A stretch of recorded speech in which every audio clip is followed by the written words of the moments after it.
Let me welcome to the show the illustrious Dr. Brenda Greene. Hi. Greetings. Yes, just to get by. We're all doing that, right? We are. We're doing more than that. And I couldn't. This is the normal. We normally play buddy, but I'm like, I got Dr. Greene and her son is a lyrical genius. So let me just make sure that Talib Kweli gets a little love on the Karen Hunter show with his mama here in the studio joining us. And I'm just so grateful to talk with you. Thank you for coming. You're welcome. Thank you so much for inviting me as we engage in that beautiful struggle, right? Together, right? I mean, you have been at the forefront. People don't know this because most of the work gets done and there's no accolades, there's no marching band, there's no millions of followers on Twitter or Instagram because people are busy working. And for the last, I want to say 20 years, you're about to celebrate an anniversary. You have been bringing Black literature, Black thought, Black consciousness to the table every year. And I had the pleasure of sitting in that space and seeing your dynamism up close. And this year I'm going to be on a panel moderating the 20th anniversary of the center. What is this? Yeah, so you're moderating the 16th National Black Writers Conference, the beautiful struggle, Black Writers Lighting the Way. And then you also are aware we're celebrating the 20th anniversary. We're going to have a 20th anniversary jubilee in October. But this is the 16th National Black Writers Conference, which was inspired by our honorable, the late John Oliver Killens, who had a vision to bring Black people together every year to talk about the state of Black literature and to look at the themes. And he was before, but he started the National Black Writers Conference. And you took that baton. 1986. I took on the baton in 2000, not after 2000 to the Elizabeth Nunez directed the conference, several conferences, 1988, 1986, 91, and 1996, I said that, and then 2000. And then she wanted to focus on her writing. So at that point, I decided to, I took over directing the conference, and I also took a fellowship leave and wrote the proposal to found the Center for Black Literature, and also went and managed Incuro Books. The bookstore, yes. Talk about that. Yeah, please. That Talib and Mos Def decided they would buy it from Mrs. Miller, who was the oldest independent Black bookstore in Brooklyn. And Talib had been working there, and he said, I want to make sure it's sustained. So they used the money from their first album, Talib and Mos Def, A Black Star, and brought the content of that. And then they went on tour. So I said, we got to manage this. And I had the president of the college, Edison L. Jackson, was supportive. I said, I want to take a sabbatical, and I want to work on making sure that this bookstore is sustained. I learned a lot about book publishing. And then I also wrote the proposal to change it into a cultural center, an educational and cultural center. And we had book readings and started a theater club and a book club and youth program. And then when I had to go back, I said, one way to sustain this is to make sure that we had the Center for Black Literature. So many of the things that we were doing at Incuro that translated into the Center for Black Literature. And I was really pleased that CUNY funded it. And one of the main things was a program we called, we had every week where the poets would come together to raise money. And that's when I met the other poets, Saul Bellows, Dead Prez, all the people who were around then. And we said, I was just so inspired and so motivated by the lyrics and what they were doing. I said, we need to get this in our schools. We have so many bright young people, men and women. We need to capitalize on this. And so I developed a course called Using Lyrics and Letters, or the spoken word in African-American discourse at the college level, and using lyrics and letters to defend ourselves. And so we began to work with teachers to talk about how we could incorporate hip hop into the curriculum. We had a course at the college level, and it just expanded. And then we began to work with teaching artists and bring them into the classroom and get students excited about literature and about Black literature, so that it was not only that, okay, is Black History Month, we're going to study, one writer. How do you incorporate and integrate that into the curriculum, and then motivate people to write, and also to improve their literacy and to become engaged? And so one of our prize programs is a youth program called Re-envisioning Our Lives Through Literature. Oh, I love that. I feel like I'm not doing enough. We're talking with Dr. Brenda M. Greene. She is, of course, founder and executive director of the Center for Black Literature at the great Medgar Evers College, which is a CUNY school. I teach at Hunter, so we are sisters in that as well. I know what you do, but I haven't spent time knowing who you are, because, again, not just you've given birth to all of these things, and including the great Talib Kweli, but what was the source that gave birth to you? What was the first book that sparked your desire to want to be in this space called literature? Well, I knew that I wanted to be a teacher from the time I was about 5 years old. And I'm the oldest of 3 girls. My father, I called him the armchair intellectual. My father loved to read. And I remember in our house listening to jazz music and the debates around religion and philosophy. My parents did separate. My mother's a strong Black woman. She instilled that whole work ethic and doing the best. And so I was that person who would just spend hours when I had free time reading, and when it's time to go, had my flashlight under the covers, reading. And because of the reading, I just reading books, but I didn't really have a chance to read books by Black writers until I got to college, really. I had one Black teacher during public school. I'll never forget her, Mrs. Gibson, in the 4th grade. But I had an opportunity to go to New York University on a full tuition scholarship, a Martin Luther King scholarship, the year King died. And they gave out all of these scholarships to Black students. And that's when it was an awakening, because I joined the Black Student Union. I began to take courses in Black literature.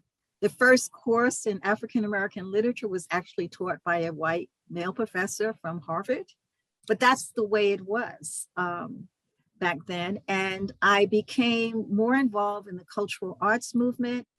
I began to listen to our Black artists like Sonia Sanchez and Jane Cortez, Haki, Nikki Giovanni.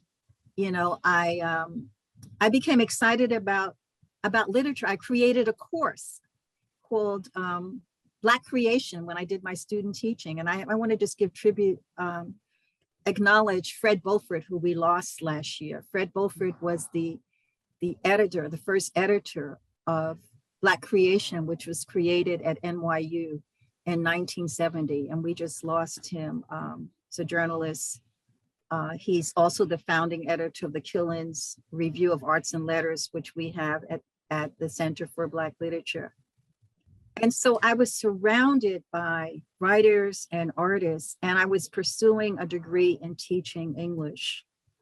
And so I decided that I wanted to make sure that I was in a position to have some impact on our youth and to make a student-centered curriculum. And so a student-centered curriculum where people understood who they are. I wanted to make sure that our youth did not go through school never had a book by a Black author, had a strong sense of self, and that they did not feel marginalized as I had going to predominantly white schools all of my life. So although NYU was a predominantly white institution, joining the Black Student Association and surrounding myself with people who were studying our literature and our culture inspired me. And so after I got married, and when we had to, this was in the 70s, I have 2 sons, both of them pursuing their passion. We chose the name Talib Kweli, student or seeker of knowledge and truth. We deliberately chose that name, and my other son, Jamal Kwame Greene. Kwame was after Kwame Nkrumah. the first leader of Ghana, for those of you who don't. Yes, Kwame Nkrumah. And so we wanted to make sure they had a strong sense of self. They started in independent Black schools because they were not going to be like I had been and feel like isolated in school. I wanted them to have a strong sense of self. And so we surrounded them with music and art in their culture, and we made sure that family was important. So they had that confidence to do whatever they wanted to do. And I have, as I said, I go back to being in a home where that was inspiring for me. My father, for my graduation from high school, gave me a book on ancient Africa. So that just shows you, wow, you know, where his head was. And so then going to Medgar Evers College was, you know, that was just so exciting for me to go to a college that was formed out of the struggles of people in central Brooklyn who demanded a senior college, and being in a college that had so many Black faculty. I had never seen that. It was just really exciting. And when I went to Medgar Evers, I didn't know I was going to get a degree, pursue my PhD, but I was motivated and I was supported at Medgar Evers College to do that. And I wanted to make sure that I continued that tradition of making sure that people knew about what we were doing at Medgar Evers College and that I could have an impact. And boy, have you. I met L.A. Banks at one of your conferences before she passed. Rest in peace. One of the great vampire writers of the supernatural realm. L.A. Banks, prolific. I met for the first time so many people. Michael. Oh my goodness. Michael Eric Dyson. Yeah, Michael Eric Dyson, but also why am I forgetting his name? Because he just passed. He just passed as well. And I'm like, oh my God, I know who you mean. Come on. Eric Jerome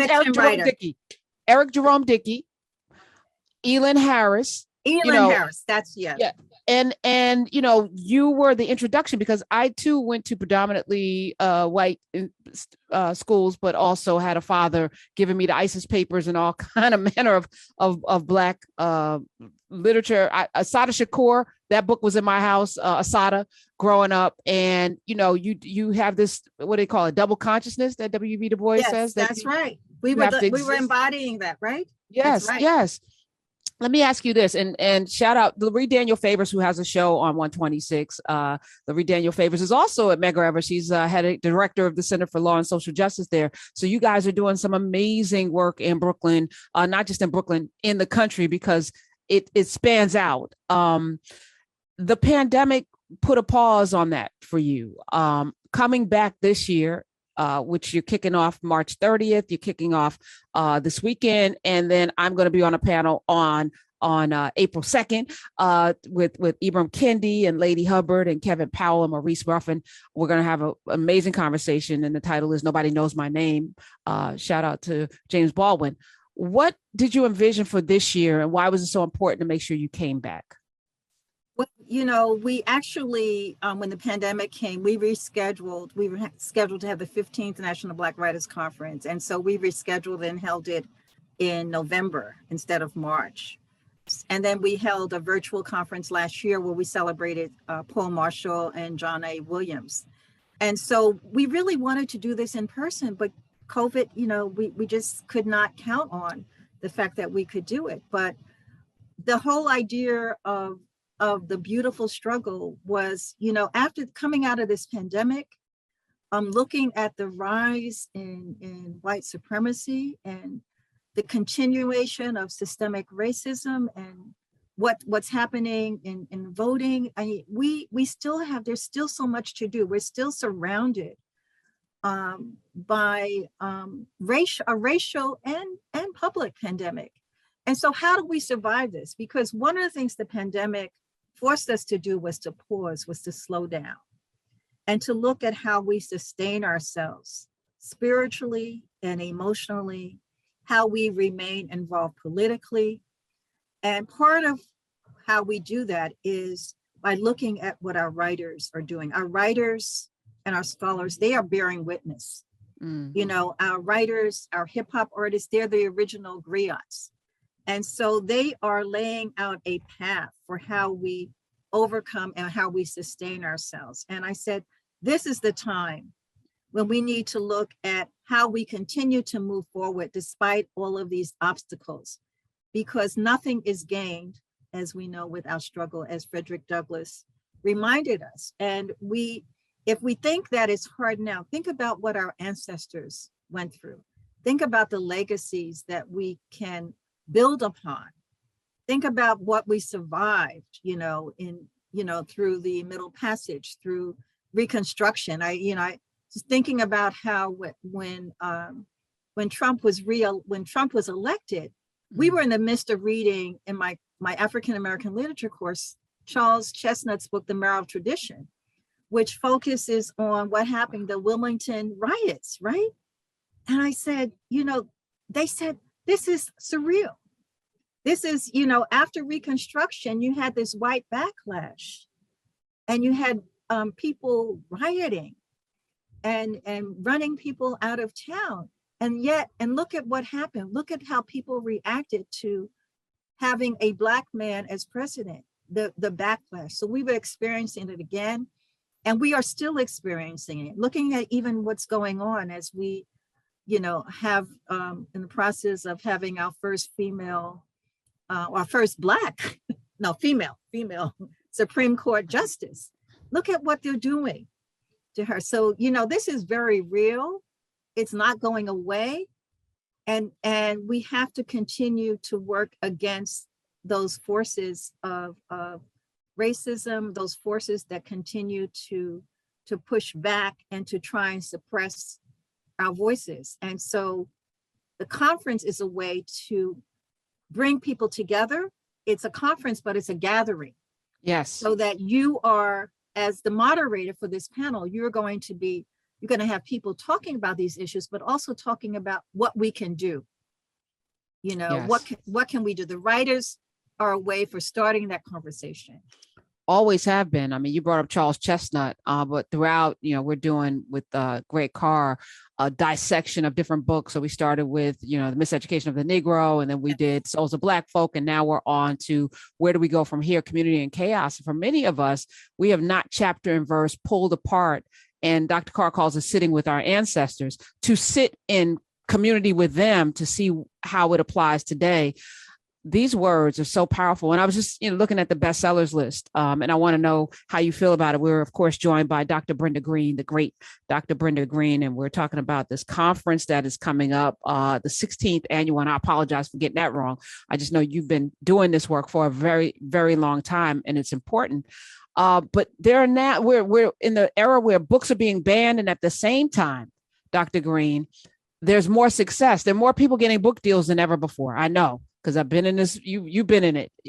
There right now. Ellie Mistal is on the bestsellers list. Bell Hooks is on the bestsellers list in the nonfiction paperback section. We have Angie Thomas and a host of young burgeoning novelists that are coming up, writing about everything from Afrofuturism to just being a young person. And Dolan Perkins. I'm just thinking about all of the writers that are now receiving accolades, money, and attention. What are your thoughts? Is this a period? Is this a moment, or is this? I think this is a type of renaissance. I think we're in another type of renaissance, but I'm not sure how long it will last.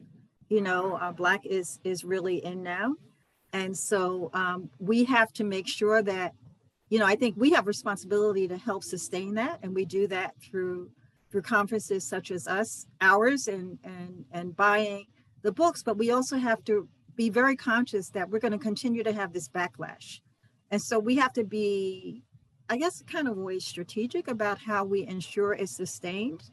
I have an opportunity. I'm one of the commissioners on this new initiative by the New York City Council on incorporating Black studies in K through 12 curriculum. And I think that's a way to institutionalize Black literature and to make sure that it's integrated into our classrooms. It's also part of the Bresci Mellon Foundation on Black race and ethnic studies, recognizing that even within CUNY, we have a lot to do with ensuring that our Black Studies programs are supported, with ensuring that we replace the Black faculty who may be retiring, with ensuring that we continue to have Black students in all of our colleges. And so we have to have deliberate interventions to make sure that this is sustained and it's not just, part of a movement. And we have to understand that we have Black writers, they're on the New York Times bestsellers list. They're being, Black writers are being recruited to speak on different forums throughout the country on, Center for Fiction, PEN, but we still need conferences such as the National Black Writers Conference, because we still need that space where there's a real sense of community, and you can hear the collective voices of the issues that Black writers are facing. And we are very much a part of this country, we built this country. And so this is for Black writers, but this is also for everyone to understand the Black gaze on the literature we're producing, to understand those stories that have not been told, to understand those writers who have been silenced and marginalized. So the only way we ensure that is continue to have conferences such as ours to support our writers and to integrate this into our curriculum, and to just continue to have podcasts and programs such as what you're doing. The work that you and Brother Carr are doing is so important, it's so significant.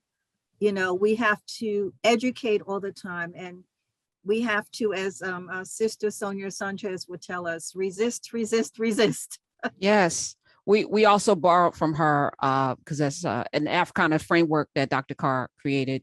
I added the seventh one, which she kept reminding us. Sonia Sanchez would say, but how do it free us? Yes. from her play. Yes. Black Writers Conference. It is the National Black Writers Conference, the 16th annual Black Writers Conference, which will be honoring Herb Boyd, the great Herb Boyd, photographer extraordinaire, Eddie Glaude Jr., Tracy Smith, Jacqueline Woodson, and Nana Camille Yarborough for her Lifetime Achievement. She's going to get a Lifetime Achievement Award. It kicks off Wednesday, and it's going to be going all the way through Saturday, and I will be there as well.